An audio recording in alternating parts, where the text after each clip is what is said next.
अलवी जो कि जमुनिया कला में रहते हैं, और मैं भी उनके साथ ही वहाँ पे जमुनिया कला में भी बराबर उनका एक और मकान का निर्माण कार्य चल रहा है इनकी बेटी का। तो इन्होंने वहाँ पे एक मतलब बल्डिया में एक मकान बेचा, जिसके अंतर्गत वो मकान का काम करा रहे हैं हम लोग। बराबर में वहाँ संलग्न था। इनकी 4 दिन पहले तबीयत बिगड़ी थी, मैं गोयल साहब के घर लेके गया था। वहाँ पे मैंने बोतलें चढ़ाने की 1100 रुपये पेमेंट भी करा। भाई ठीक है, डॉक्टर भगवान के बाद हम डॉक्टर को ही नीचे ज़मीन का भगवान मानते हैं, वो उनकी सेवा चाकरी में लगे, हम ये बात को समझते हैं। लेकिन आज गोयल साहब की लापरवाही की वजह से ये आदमी की जान गई। मैं प्रत्यक्ष कहता हूँ, मैं आई विटनेस हूँ, क्योंकि गोयल साहब अगर यही पेशेंटों के सब लोगों के साथ में अगर ऐसा करेंगे। मैं 1 बजे से वहाँ पर खड़ा हूँ गोयल साहब के बंगले पे कि सर सुबह से उनकी तबीयत खराब है। यहाँ पे मैं आया, ये महिलाएं दोनों, ये महिलाओं की तरफ दिखा दो कैमरा। हाँ बता दिया। ये गेट के ऊपर ये महिलाएं बैठी है, इनके सामने मैं 11 बजे से यहाँ भटक रहा हूँ, क्यों गोयल साहब नहीं है, गोयल साहब नहीं है। उनकी वाइफ से मैंने रिकॉर्डिंग है, मैंने फ़ोन नंबर गोयल साहब के लिए, लेकिन चूँकि उनका मोबाइल नंबर बंद आने के बाद मैं गोयल साहब के वहाँ पे घर पे रेसिडेंस पे गया कि 2 बजे से देखते हैं। तो मैं 1 बजे से ही दरवाज़ा खटखटा रहा हूँ। वहाँ सारे पेशेंट बैठे थे जो दिखाने आए थे, दूसरे मर्ज की दवा लेने आए थे। वहाँ पे गोयल साहब ने घर पे देखने का 2 बजे से टाइम दे रखा। तो बराबर 2 बजे वो सीट के ऊपर आए। तो मैंने गोयल साहब को बोला, मैंने कहा सर उनको ऑक्सीजन चढ़ाना। बोले पेशेंट की कंडीशन कैसी? मैंने कहा पेशेंट की कंडीशन तो 1-1.5 घंटे से तो मैं आपके पास खड़ा हूँ, अब आप बोलो तो मैं यहाँ बुला लूँ। तो बोले मेरे घर पर बुला लो। जब भी मैं कह रहा कि आप बोलो तो अस्पताल में ऑक्सीजन के लिए बोल दो। अगर 1 बजे या 11:30 बजे से, जब से मैं यहाँ भटक रहा था 12 बजे से, अगर वो बोल देते तो आज इस आदमी को ऑक्सीजन मिल जाता समय। आप अस्पताल में आए तो अस्पताल में डॉक्टर अस्पताल में भी मुझे गोयल साहब यहाँ नजर नहीं आए, ना उनकी कार नजर आई। कार 12:15 बजे से उनके घर पे खड़ी हुई थी, अस्पताल में थे ही नहीं गोयल साहब। घर पे अरे घर पे धंधा बना रखा। आरोप क्या, मैं खुला बोल रहा हूँ। गोयल साहब ने घर पे बिजनेस बना रखा। किस बीमारी का इलाज, किस बीमारी तो अब पता लगी, उनकी सारी जांचें करेगी। भी फेफड़ों में पानी भर गया, ये गोयल साहब ने वहाँ उनके पास में जो मेडिकल लगा हुआ, मैं 2000 रुपये का मेरे पास में दवाई है अभी, दवाई भरी पड़ी मेरे। 23 तारीख से 25 तारीख 27 तारीख तक तो जांच कार्रवाई हुई। जांच कार्रवाई में जो गोली दवाई दी है बराबर, वो जो गोली दवाई है मैं बराबर परचेस करके गया हूँ। मेरे पास में बिल है, सब कुछ है, मेरे पास रिकॉर्ड है। अभी अधिकारियों ने क्या बोला? लेकिन आज की पोजीशन में गोयल साहब, अधिकारियों ने क्या बोला, क्या आश्वासन मिला आपको?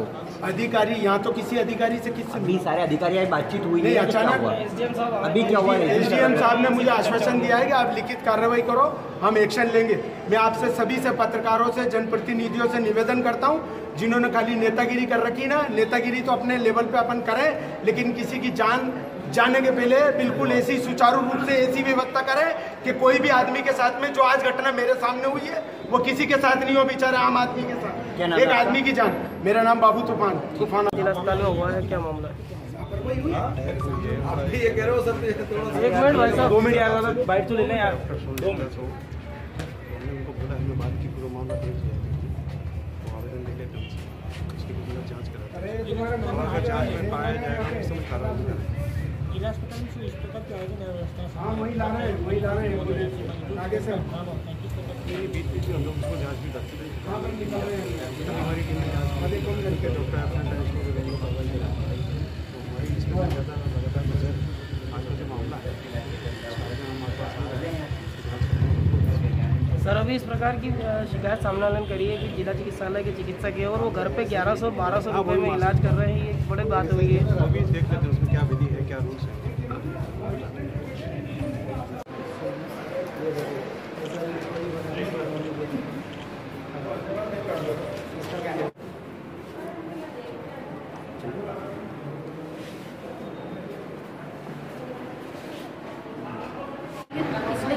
जो 23 तारीख गई, जब से गोयल साहब का ट्रीटमेंट चल रहा है बराबर, और आज उनकी हल्की सी तबीयत ज़्यादा खराब हुई, तो सांस लेने में प्रॉब्लम हो रही थी। बताया गया कि यहाँ पे एक्सरे कराया, तो बोला कि फेफड़े में पानी घुसा हुआ है। तो उस हिसाब से हम यहाँ पर उनके पहले राउंड पे हमने सोचा यहाँ पे हम गोयल साहब यहाँ ढूंढना है, तो नहीं मिले थे। फिर घर पे गए, उनके घर पे गए तो घर पे भी मिले, उनकी वाइफ ने मना कर दिया, बोले यहाँ पे नहीं है। उसके बाद में 1 घंटा वेट करा हमारे भैया ने वहाँ पर। जब जाके डॉक्टर साहब आए तो उन्होंने बोला कि हाँ चलो मैं आता हूँ अस्पताल। ऐसे करके मेरे पापा को मैं ऑटो में लेकर यहाँ पर आई अस्पताल में। जब तक यहाँ उतारते उनके डॉक्टर साहब के हम फ़ोन लगा रहे हैं, फ़ोन नहीं लग रहा उनके, तो सर को भेजा मैंने, सर को सर आप जाइए वहाँ पे घर पे जाइए उनसे डॉक्टर साहब अरे यार तो तूफान भाई को बोला कि तूफान भाई गए वहाँ पर और उन्होंने जाके वहाँ घर पे खड़े रहे, तो वो घर पे खड़े रहे, बोले डॉक्टर साहब हाँ आ रहे हाँ आ रहे हाँ आ रहे, मतलब कि आए ही नहीं डॉक्टर साहब और अंदर से ही निकले वो डॉक्टर साहब। और वहाँ से निकलने के बाद बोले कि हाँ अब देखूंगा मैं पेशेंट को ऐसा करें, और जबकि हम वहाँ से पापा की तबीयत ज़्यादा खराब हुई तो हम लेके आ रहे थे, तो यहाँ आते आते पापा के एकदम ऐसा हो गया जिससे जी घबराया। डॉक्टर के घर पे गए थे, कितनी बजे गए थे और यहाँ पे आए थे, यहाँ डॉक्टर ने देखा नहीं क्या? यहाँ तो आते आते ही ऐसा हो गया था ना, और वहाँ गए थे, अगर वो समय से अगर मुँह मिल जाते ना। नहीं तो डॉक्टर के घर पे कितने बजे गए थे? डॉक्टर के घर पे 1 बजे गए थे, 1 बजे से वहाँ से खड़े 1 बजे से, लेकिन 1 बजे वो निकले ही नहीं, घर से बाहर निकले ना, फोन उठाया उन्होंने, कुछ भी नहीं। कितनी देर तक इंतजार करा आपने उनके घर? 1-1.5 घंटे 1-1.5 घंटा कंप्लीट वहाँ खड़े रहे, लेकिन उन्होंने फ़ोन नहीं उठाया ना किसी ने। अभी उनके घर पे लगा फ़ोन तो उनकी वाइफ ने बोला कि अभी वो घर पे नहीं है, जबकि वो घर के अंदर से ही निकले, और घर के अंदर से निकल के फिर सर 1 मिनट फिर 2 बजे निकले वो घर से बाहर, और उसके बाद में फिर उन्होंने बोला कि हाँ अब चेक करूँगा, अब आपका पेशेंट का है वो देखूँगा, ऐसा बोला उन्होंने। तो हम ला रहे थे, अगर यही बात पहले बोल देते ना तो मेरे पापा की ऐसी हालत नहीं होती, हम डायरेक्ट उनको वहाँ ले जाते, ऑक्सीजन लगाते तो कुछ भी करते। क्या नाम है आपके पापा का? मेरे पापा का नाम शंकर लाल जी है। कहाँ के निवासी है? जमुनिया कला के निवासी। आपका नाम क्या है? है आपका नाम क्या है? मेरा नाम